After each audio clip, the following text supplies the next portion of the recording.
श्रीरामचंद्रा करुणा समुद्रा ध्यातो तुझी राजसयोग मुद्रा नेत्री नये रे तुझवीन निद्रा कै भेटसी बामदला सुभद्रा शुक्रासारिखे पूर्ण वैराग्य ज्याचे वसिष्ठा परिज्ञान योगेश्वराचे कवी वाल्मिका सारिका मान्य ऐसा नमस्कार माझा सद्गुरु श्रीरामदासा जय जय रघुवीर समर्थ जय जय रघुवीर समर्थ जय जय रघुवीर समर्थ। आत्माराम भाग दुसरा ओवी क्रमांक 7। आता वंदिन सद्गुरु स्वामी जेथे राहिले तोची मी आणि निवारिली निजधामी पाचही जेणे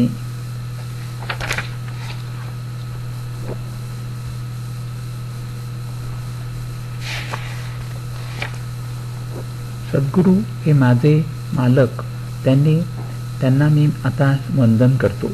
ते स्वस्वरूपी राहतात, माझेही स्वरूप तेच आहे। त्या स्वरूपाच्या ठिकाणी सर्व पंचभौतिक विश्व बाजूला सारले जाते।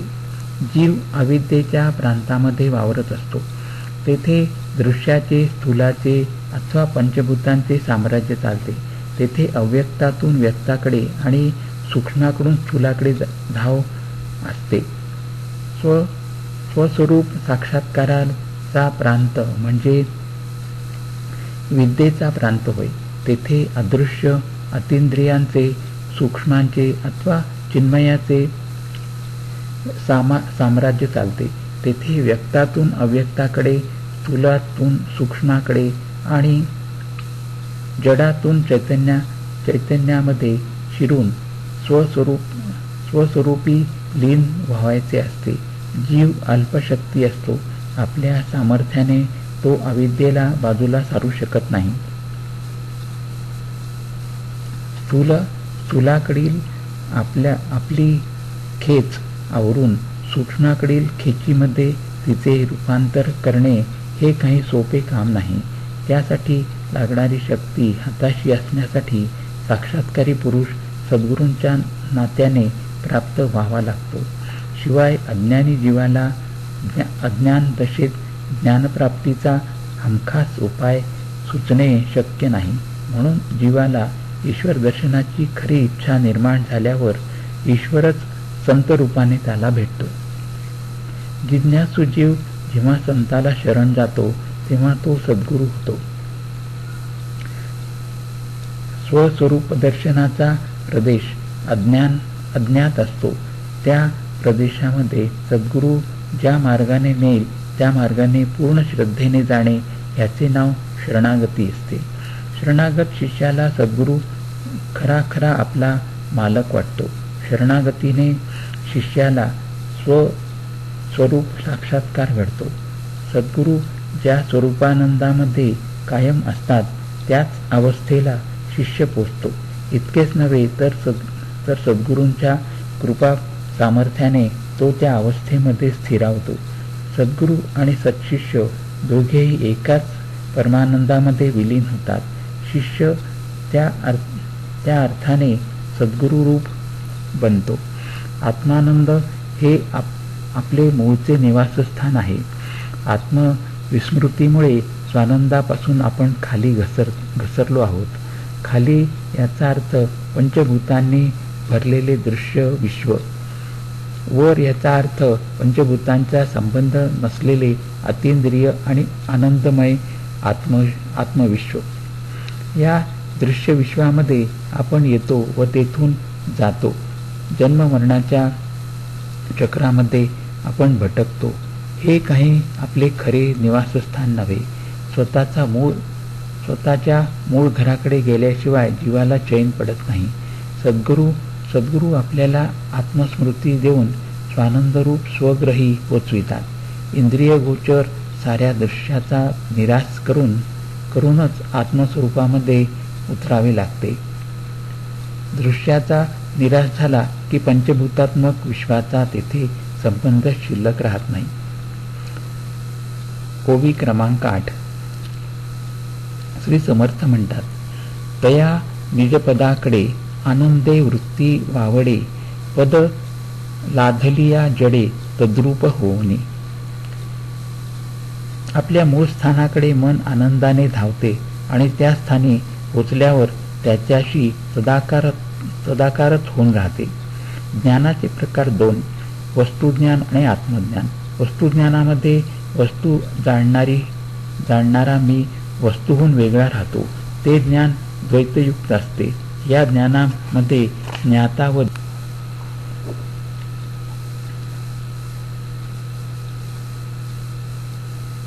आत्मज्ञानामध्ये आत्मा जाणणारा मी आत्म्याहून वेगळा उरत नाही. हे ज्ञान द्वैतमुक्त असते. या ज्ञानामध्ये ज्ञाता व ज्ञेय असा भेद राहत नाही. हेच शुद्ध ज्ञान होय.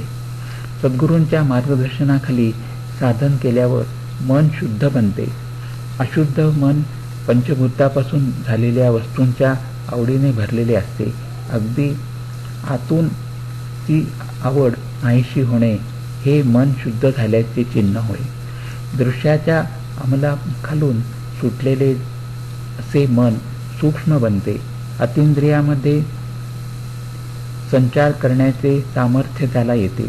अशुद्ध अवस्थेमध्ये जसे ते स्वानंदाकडे धाव घेते तसे शुद्ध अवस्थेमध्ये ते धाव घेते. आत्मस्वरूपाशी त्याचा संपर्क साधला की ते त्याच्याशी तद्रूपच होऊन जाते. ओवी क्रमांक 9. स्वामी कृपेचा लोट आला मज सरोवरी सामावला पूर्ण झाली या उचंबळला अनुभव उद्गार.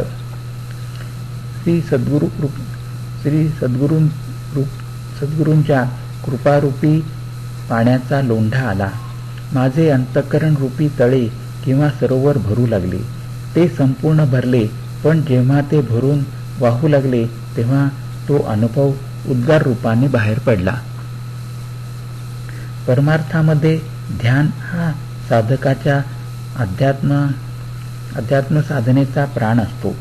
ईश्वराच्या अनुसंधानाचा अभ्यास करीत असता साधक स्वतःच्या प्रयत्नाने ध्यानावस्थेपर्यंत पोहोचू शकतो. पण ती अवस्था येण्यास व आल्यावर तिला टिकवून धरण्यास त्याच्या जीवावर सतत मोठा ताण असतो. तो ताण सहन करण्याची प्रत्येक जीवाची एक मर्यादा असते. ती संपली की जीवाचा यत्न लटका पडतो. पूर्वीसारखे त्याचे ध्यान जमत नाही. त्यावेळी जीव मोठ्या तळमळीने सद्गुरूला किंवा ईश्वराला शरण जातो. मग कृपा नावाचा दिव्य शक्तीचे त्याच्या अंतःकरणात अवतरण होते. कृपा अवतरली की साधकाला ज्ञानावस्थेमध्ये सहज जाता येते. इतकेच नव्हे तर त्याचे ध्यान पूर्वीपेक्षा अधिक सूक्ष्म, स्थिर, तन्मय आणि आनंदरूप होते. हाच स्वामी कृपेचा लोंढा समजावा.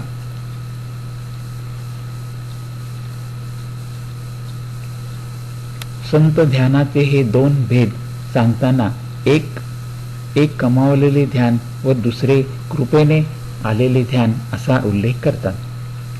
ध्यान जसे जसे परिपक्व होत जाते तसा तसा जीव स्वस्वरूपाशी तद्रूप होऊ लागतो. तो जसा जसा तद्रूप होऊ लागतो तसा तसा त्याचा हृदयकोश म्हणजे त्याचे चित्ताकाश आनंदाने भरू लागते. कालांतराने त्या आनंदाची वाढ इतकी होते की तो हृदयकोशात मावेनासा होतो. तेव्हा त्या पायी स्वानंदाचा दिव्य अनुभव निवेदन करणारे उद्गार बाहेर पडू लागतात.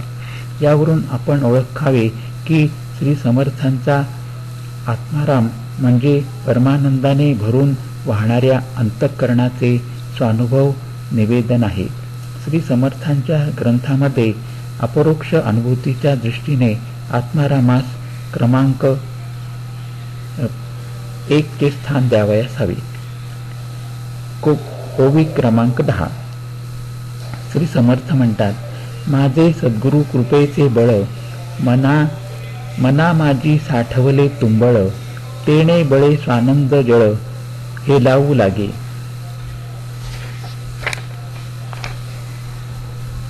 माझ्या अंतर्यामी माझ्या सद्गुरूंच्या कृपेचे सामर्थ्य तुडुंब भरलेले आहे.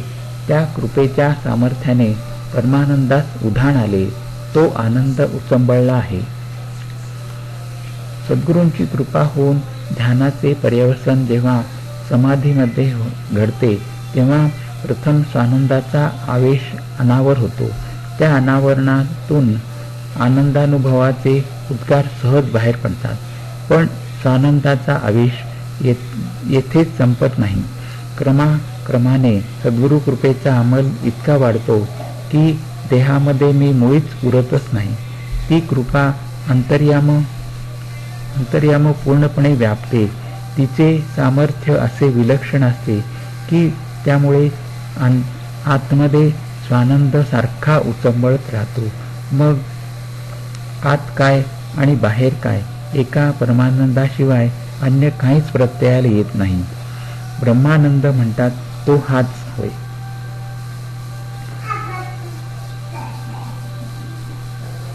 येथे ओवी क्रमांक 10 संपन्न झाला. श्रीराम वंदना ओवी क्रमांक 11. आता नमस्कारीन राम, जो योगियांचे निजधाम, विश्रांती पावे विश्राम, जये ठाई. आता श्री समर्थ, आता मी श्री रामरूपी ईश्वराला नमस्कार करतो. योग मार्गाने जाणाऱ्या योग्यांना राम म्हणजे हृदयस्थ ईश्वर निवासस्थान असतो. श्रीरामांच्या म्हणजे हृदयरूप ईश्वराच्या ठिकाणी योग्यांची शेवटची अवस्था म्हणजे समाधी लय पावते. श्री समर्थ अद्वैती आहेत. त्यांचा अनुभव असा आहे की अंतिम तत्व एकच एक आहे. अनेकपणाने भरलेल्या या विश्वाच्या बुडाशी एकच एक नित्य अविकारी अमूर्त असीम व अनंत चैतन्य विलसते. त्या अखंडेकर स्थिर आणि अविकारी अशा परमात्म्यापासून हे मूर्त व शांत विश्व जन्म पावते. स्वतः परमात्मा हा अमूर्त खरा, पण विश्व हे त्याचेच मूर्त स्वरूप आहे. विश्व म्हणजे परमात्म्याची लीला आहे. त्याचा निर्हेतुक पण रमणीय आविष्कार आहे. ज्ञानाकडून पाहिले तर विश्व आणि ईश्वर परमात्म्याची मूर्त व अमूर्त रूपे आहेत. भक्तीच्या दृष्टीने पाहिले तर श्री समर्थांची ती सगुण व निर्गुण रूपे आहेत. आत्मसाक्षात्काराच्या साधनामध्ये योग मार्गाला उपनिषद कालापासून अतिशय महत्त्व आहे. तसेच योगशास्त्रामध्ये ईश्वराला फार महत्त्व आहे. चित्तवृत्तींचा निरोध करून समाधीला साधणे हे जे योगाचे प्रधान ध्येय आहे ते ईश्वरास शरण जाण्याने साधते असे पातंजली सांगतात.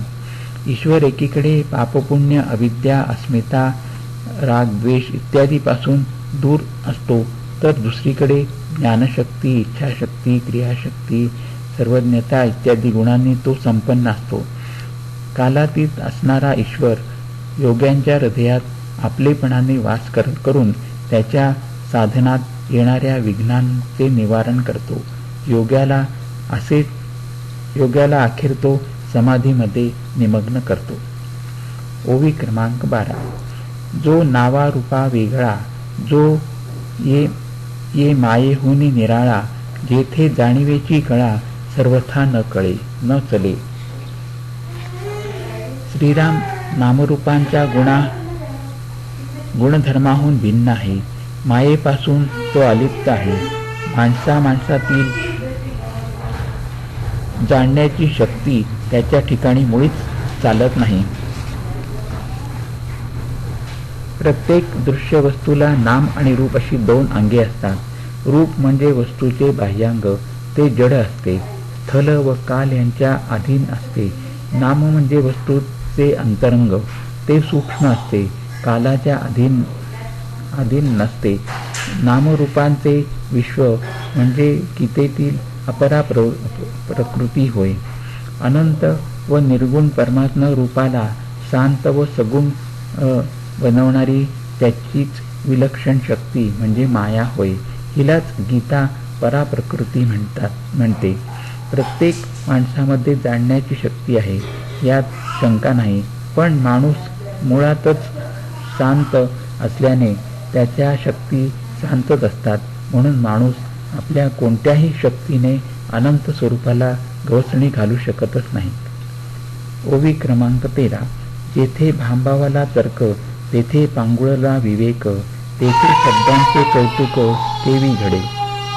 श्री समर्थांच्या ठिकाणी अनुमानाने केलेला युक्तिवाद चुकतो. विवेकाची गती तेथे खुंटते. या कारणाने शब्दांनी त्यांचे वर्णन करता येत नाही. तर्क करणे हा मानवी बुद्धीचा धर्म आहे. ज्ञानोपासनेच्या दृष्टीने मानवी जीवनामध्ये बुद्धीचे केवढे महत्त्व आहे हे सांगायला नको. पण बुद्धी प्रत्यक्षानुसारी असते. इंद्रिये जो मालमसाला पुरवतात त्याची व्यवस्था लावून त्यावर अनुमान रचणे हे बुद्धीचे काम आहे. अनुमानाचा उपयोग करून या दृश्य जगाचे प्रचंड ज्ञान विज्ञान पंडितांनी मिळविले आहे. पण श्रीराम अतींद्रिय स्वरूप असल्याने नामरूपामध्ये मुक्त संचार करणारी बुद्धी तेथे गोंधळते. श्रीरामांबद्दल ती चुकीची कल्पना करते. आत्म्यापासून अनात्मा वेगळा काढणे हे विवेकाचे काम होय. पण श्रीराम आत बाहेर आत्मरूप असल्याने चिद्घन असल्याने त्यांच्या बाबतीत अनात्म्याचा संबंधच नसतो. म्हणून तेथे विवेकाचे काही कार्यच उरत नाही. अनुमान असो किंवा विवेक असो, दोन्ही भाषेच्या द्वारा म्हणजे शब्दांच्या माध्यमाने काम करतात. श्रीरामांच्या स्वरूपाचे अनुमान व विवेक यांना प्रवेश नसल्याने तेथे शब्दांचा खेळ चालत नाही. ओवी क्रमांक 14. ज्या लागी योगी उदास, वनवासी फिरती तापस, नाना साधनी सायास, जया कारणे करीती. परमात्मा स्वरूप श्रीरामांचे दर्शन व्हावे यासाठी लोक विरक्तपणे राहतात. त्याचसाठी एकांत मिळावा म्हणून तपस्वी लोक अरण्यवास पत्करतात. त्यांच्यासाठी साधनी लोक अनेक साधनांचे कष्ट करतात. आपल्या सभोवार पसरलेल्या पंचभूतात्मक दृश्य वस्तू आपल्याला सुख देतील असा सामान्य माणसांचा गैरसमज असतो. त्यामुळे त्याचे मन पुन्हा पुन्हा वस्तूंवर चिकटते. वस्तू संबंधी अनेक वृत्ती निर्माण होणे हे या चिकटण्याचे स्वरूप असते.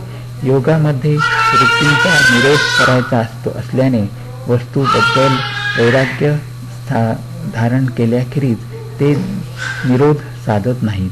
म्हणून योगी विरक्त बनतात. ईश्वराच्या ठिकाणी चित्त एकाग्र करण्यासाठी चित्ताला व्यग्र करणारी परिस्थिती टाळावी लागते. अरण्यातील एकांतवासामध्ये ही व्यग्रता टाळता येते. म्हणून तपस्वी लोक वनवास करतात.